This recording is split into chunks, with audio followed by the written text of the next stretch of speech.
boondocks betray God Almighty. That is impossible. The height of arrogance is the height of control of those who create God in their own image.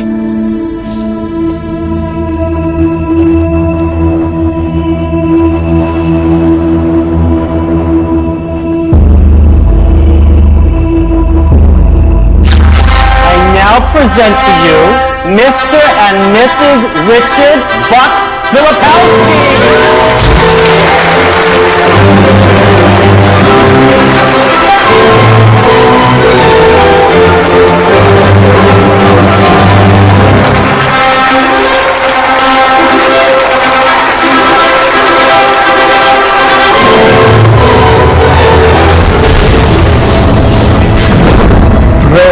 When it fires its thoughts, is likened unto the landscape of a thundercloud. And the synaptic cleft is the sky between the storm and the earth receptor side. And you see this foreboding dark cloud boiling in the sky. And you see electrical impulses moving through veins of electric light, and then you see it hit the ground. Rain looks like a thunderstorm when it is presenting a coherent thought. So no one has ever seen the thought.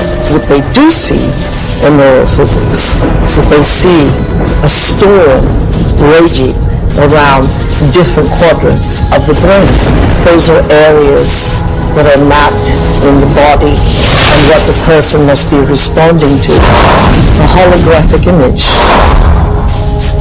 Rage, murder, hate, compassion, love.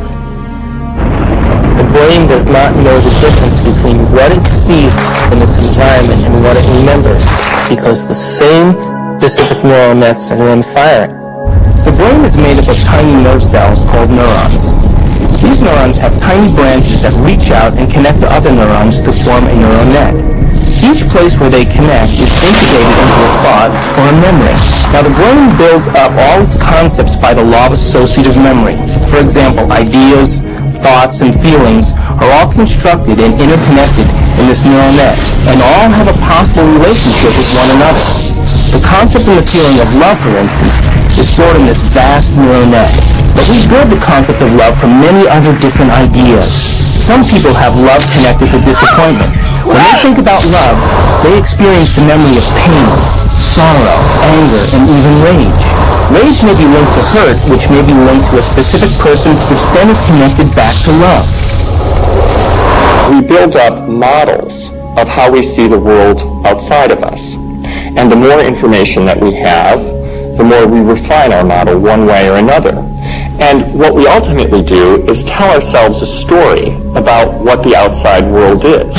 Any information that we process, any information that we take in from the environment is always colored by the experiences that we've had and an emotional response that we're having to what we're bringing in. Who is in the driver's seat when we control our emotions or we respond to our emotions?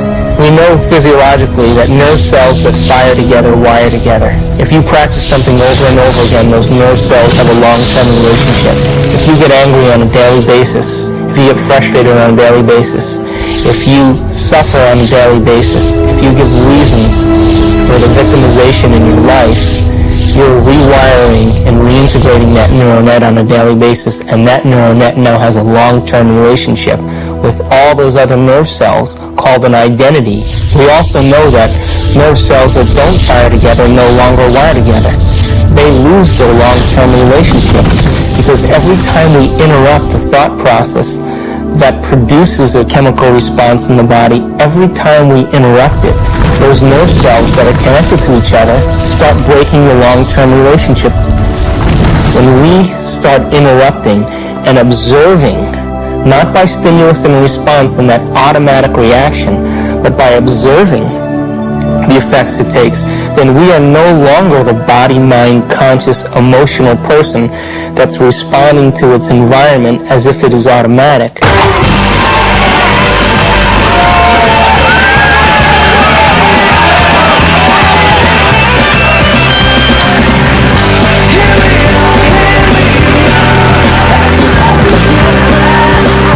Does that mean emotions are good or